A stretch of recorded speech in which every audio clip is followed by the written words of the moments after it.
बांग्लादेश की सियासत में फिर हलचल तेज है। प्रधानमंत्री पद की शपथ लिए तारिक रहमान को महज कुछ ही दिन हुए हैं और विरोध के स्वर बुलंद कर दिए हैं नाहिद इस्लाम ने। आरोप सीधे सत्ता पर हैं, इशारों में भारत का भी जिक्र हुआ है। सवाल ये कि क्या बांग्लादेश में पुरानी सियासी ताकतों की वापसी की पटकथा लिखी जा रही है? क्या नई सरकार की शुरुआत ही टकराव से हो रही है? क्या आवामी लीग की वापसी की आहट है? और क्या भारत का नाम इस बहस में क्यों लिया गया? आज इस वीडियो में हम इसी मुद्दे पर बात करेंगे। नमस्कार, स्वागत है आपका न्यूज 18 राजस्थान के डिजिटल चैनल पर और आपके साथ मैं हूं वंदना त्यागी।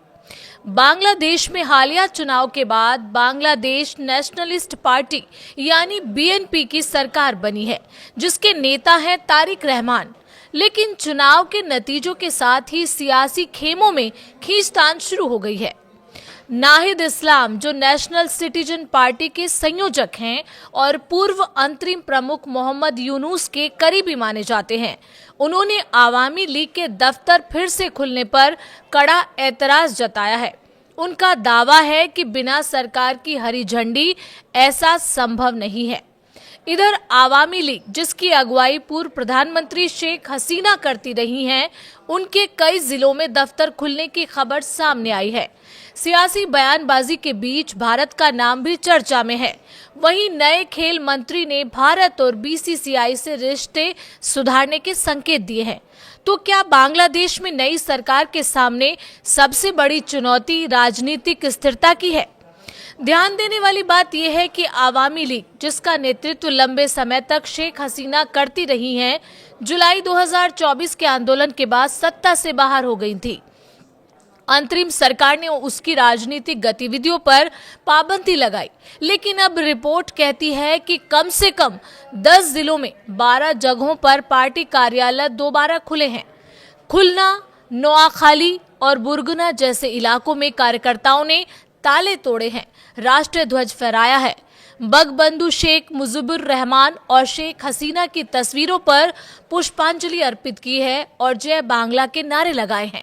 वीडियो सोशल मीडिया पर वायरल हुए और यहीं से विवाद ने राजनीतिक रंग पकड़ लिया। नाहिद इस्लाम ने चेतावनी दी है, अगर प्रशासन ने कार्रवाई नहीं की तो राजनीतिक प्रतिरोध होगा। अब बात यह कि भारत का जिक्र क्यों हुआ? इस पूरी बहस में भारत का नाम भी सामने आया है। नाहिद इस्लाम का आरोप है कि चुनाव में भारत, आवामी लीग और बीएनपी के बीच किसी तरह की समझ थी। हालांकि इस दावे का कोई आधिकारिक प्रमाण सामने नहीं आया है। इधर दूसरी तरफ नए खेल मंत्री अमीनुल हक ने संकेत दिए हैं कि भारत के साथ संबंध सुधारना प्राथमिकता होगी। उन्होंने संसद भवन में भारत के उप उच्चायुक्त से मुलाकात की और T20 वर्ल्ड कप को लेकर सकारात्मक बातचीत की बात कही। आपको बता दें कि अंतरिम सरकार के दौर में क्रिकेटर मुस्तफिजुर रहमान को आईपीएल से बाहर किए जाने के मुद्दे पर बांग्लादेश ने भारत में आयोजित T20 वर्ल्ड कप में भाग नहीं लिया था। अब नई सरकार इस कड़वाहट को खत्म करने के संकेत दे रही है। सिर्फ राजनीतिक दफ्तरों का मुद्दा ही नहीं, संविधान सुधार भी बड़ा विवाद बना हुआ है। जुलाई में नेशनल चार्टर 2025 में, जिसे अंतरिम सरकार ने तैयार किया था, उसमें 80 से ज्यादा प्रस्ताव शामिल हैं। मुख्य बिंदु क्या है उस प्रस्ताव के? उस प्रस्ताव के मुताबिक महिलाओं की राजनीतिक भागीदारी बढ़ाना, प्रधानमंत्री कार्यालय की सीमा तय करना, राष्ट्रपति की शक्तियों को मजबूत करना, न्यायपालिका की स्वतंत्रता सुनिश्चित करना, 350 संसदीय संसद के साथ 100 सदस्य उच्च सदन का गठन। इस चार्टर को 60% से ज्यादा मतदाताओं ने समर्थन दिया था, लेकिन बीएनपी सांसदों ने संविधान सुधार परिषद में शपथ लेने से इनकार कर दिया।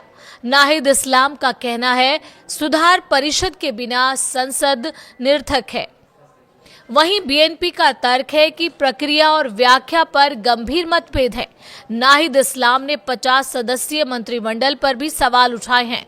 उनका दावा है कि करीब 62% मंत्री और राज्य मंत्री व्यवसायी पृष्ठभूमि से आते हैं। उन्होंने कहा, व्यवसायी होना अपराध नहीं, लेकिन विविध पेशों से प्रतिनिधित्व होना चाहिए था। साथ ही राष्ट्रीय सुरक्षा सलाहकार खलीलुर रहमान को मंत्रिमंडल में शामिल करने पर आपत्ति जताई गई। तो तस्वीर साफ है, नई सरकार, पुराना अविश्वास, संविधान सुधार पर टकराव, आवामी लीग की सक्रियता, भारत के साथ रिश्तों पर नई दिशा की कोशिश। बांग्लादेश इस वक्त राजनीतिक संक्रमण के दौर में है। सवाल ये है कि क्या ये टकराव लोकतांत्रिक बहस का हिस्सा है या आने वाले दिनों में सड़कों पर नई राजनीतिक लड़ाई देखने को मिलेगी। आपको क्या लगता है? आप अपनी राय हमें कमेंट के जरिए बता सकते हैं।